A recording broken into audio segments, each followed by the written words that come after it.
My fiancée mysteriously disappeared for a week. What I found in her secret apartment shocked me. I still remember the smell of the coffee I made that morning. It was a normal Tuesday. My fiancée, Clara, kissed me on the cheek, grabbed her briefcase, and said, "Don't forget, it's Thai food night." She walked out the door for her job as a corporate paralegal. She never arrived at the office. By 6 p.m., her phone was going straight to voicemail. By 10 p.m., I was at the police station. The lead detective, a man named Miller, looked at me with that husbands are usually guilty look. But I didn't care. Clara was my world. We were getting married in 3 months. The police checked her GPS. It cut out 3 blocks from our house. No accident report. No hospital admission. Just gone. 3 days in, I was a wreck. I started doing my own digging. I opened her laptop, a device she always kept password protected. I'm a coder, so I managed to bypass the encryption. I expected to find a secret affair or maybe debt. Instead, I found a folder hidden inside a system directory titled Project Rebirth. Inside were hundreds of photos of me, but they weren't couples photos. They were photos of me sleeping, photos of me at work, photos of me talking to my parents. There were notes on my habits. Subject prefers left side of the bed. Subject becomes irritable if dinner is late. Subject's heartbeat increases by 15% when discussing his childhood. On the 6th day, a courier arrived at my door.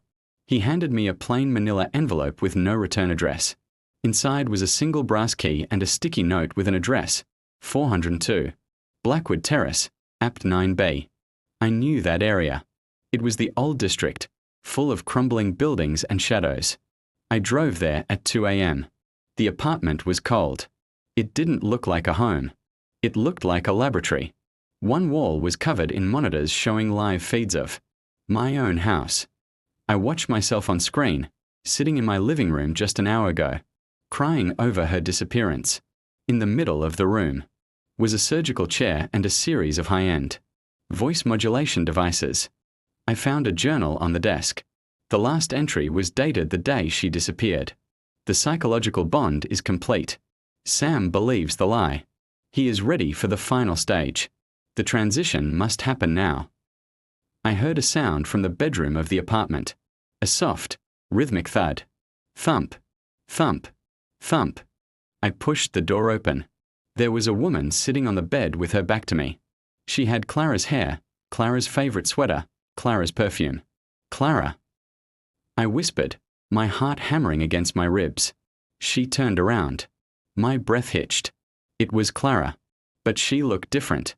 Her eyes were vacant, and there was a faint, surgical scar running from her hairline down to the back of her neck. "Sam," she said, but her voice wasn't right. It was perfectly flat, like a GPS navigation system. "You weren't supposed to find this place for another 48 hours. What did they do to you?" I ran to her, grabbing her hands. They were ice cold.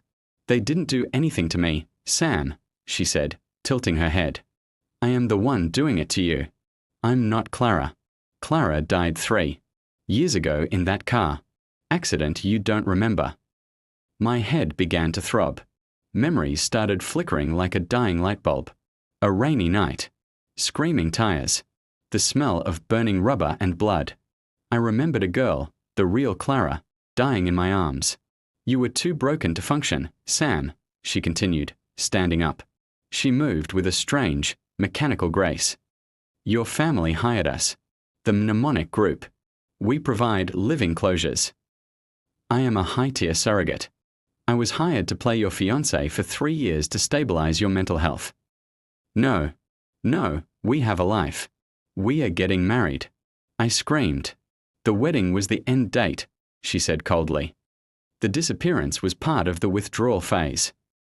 You were supposed to mourn me, move on, and finally be cured of your trauma. But you're too good at investigating, Sam. You've ruined the treatment."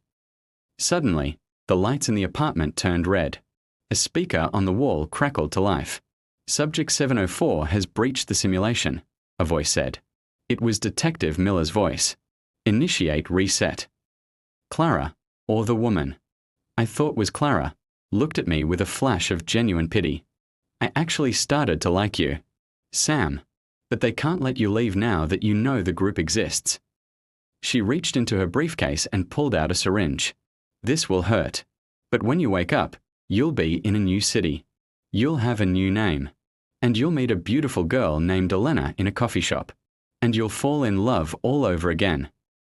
I didn't wait. I tackled her, grabbed the brass key from the table, and sprinted for the door. I didn't take the elevator. I ran down the stairs as boots thundered above me.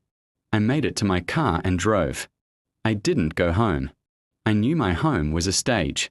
I drove until I reached a small town in Idaho. I've been living in a motel for 2 weeks now.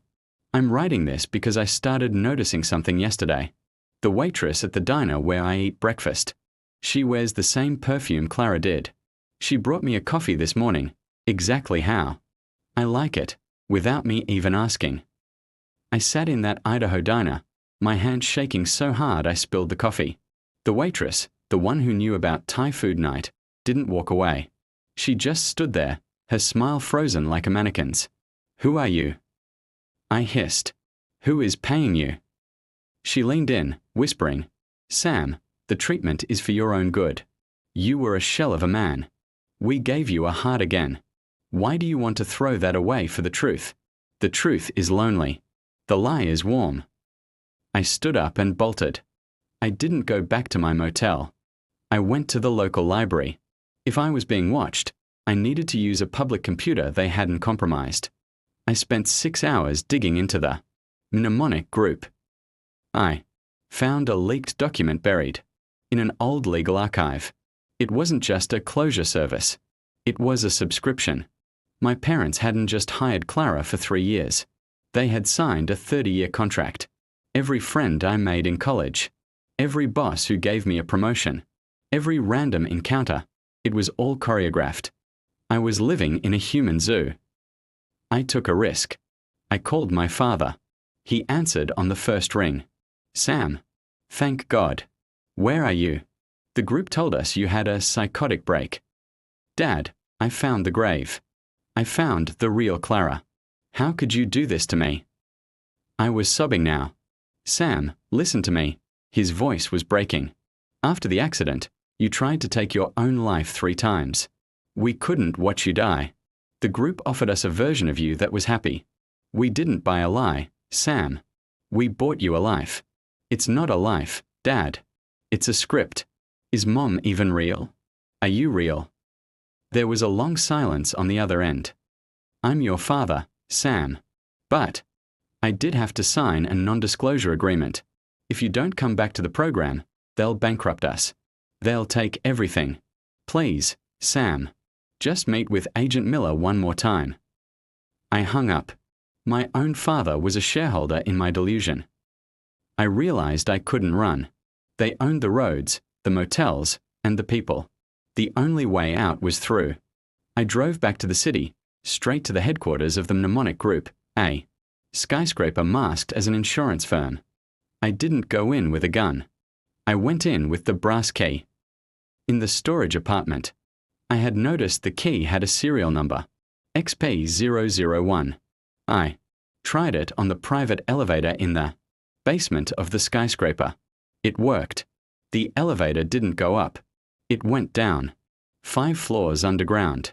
When the doors opened, I saw the cast room. Rows upon rows of surrogates sat in pods. They were being briefed on their characters.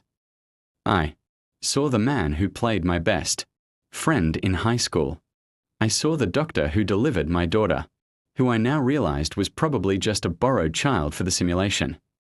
And then, in the very back, I saw her. It wasn't a mask. It was a woman floating in a Stasis tank. She looked exactly like Clara, but she was older, much older. A voice behind me spoke. She's the template. I turned. It was the Clara from the apartment, the one with the scar on her neck. That's the real Clara, she said, pointing to the tank. She didn't die in the accident. Sam. She was purchased by the group because her DNA and personality were considered perfectly empathetic. They've been using her brain to map the personalities of thousands of surrogates. She's alive.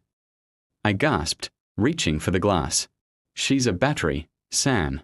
And you aren't just a patient. You were the first successful graft. You aren't the original. Sam. You're a clone with the original. Sam's memories uploaded.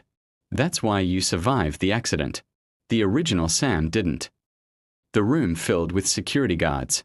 Agent Miller stepped forward, holding a tablet. We have two options, Sam, or should I say, Unit 704, Miller said. Option 1. We retire you. We wipe the drive, and you cease to exist. Option 2. You accept the promotion. Promotion. I spat. Become a surrogate. You're the most stable model we've ever had. You managed to break the simulation. That shows high intelligence. Work for us. Help us heal other grieving families. In exchange, we let the woman in the tank go. We let the real Clara live out her days in a real home. I looked at the woman in the tank. Her eyes fluttered. She looked tired. She looked like she had been dreaming for 100 years. I am sitting in a coffee shop in London. It's a beautiful morning. A woman walks in. She looks sad. She just lost her husband in a tragic fire. She sits down at the table next to me. I look at my reflection in the window. My face is different now. I'm taller, older, with a kind smile I didn't have before. I lean over and say, I'm sorry to bother you, but you look like you've had a long day. Would you like a coffee? She looks up, her eyes filling with tears. How did you know? I'm a good listener, I say. Somewhere in the world, the real Clara is sitting on a beach, finally free. This is the price I paid. I am no longer Sam. I am the ghost in the machine, playing a part to keep the world's grief at bay. The camera pans out. Everyone in the coffee shop, the barista, the businessman, the old lady in the corner, they all look at the camera for 1 second. And they all have the same, tiny surgical scar behind their ears. The end.